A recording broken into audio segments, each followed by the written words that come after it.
Hello పిల్లలారా, నేను శివాని మాట్లాడుతున్నాను. ఈరోజు నేను మీకొక చిన్న కథ చెప్పబోతున్నాను. ఒక అడవిలో ఒక కోతి ఉండేది.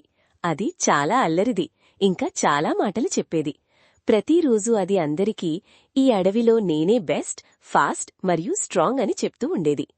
అది చూసి ఏనుగు నవ్వేది, తాబేలు అవునవును అని తల ఊపేది, పక్షులు సరే సరే అనేవి.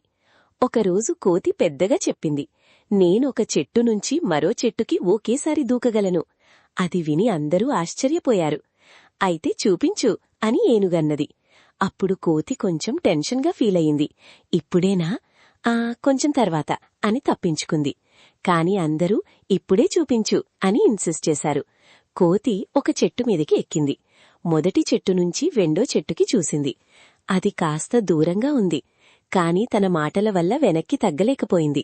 నేనే గ్రేట్ కదా అని అనుకుని దూకింది. ఏమైంది తెలుసా? నేరుగా నేలమీద పడిపోయింది.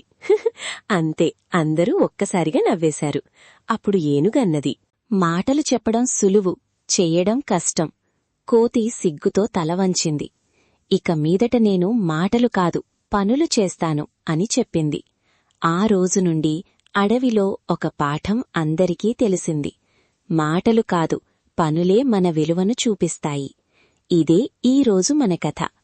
మళ్ళీ ఇంకో కొత్తతో కలుద్దాం పిల్లలారా.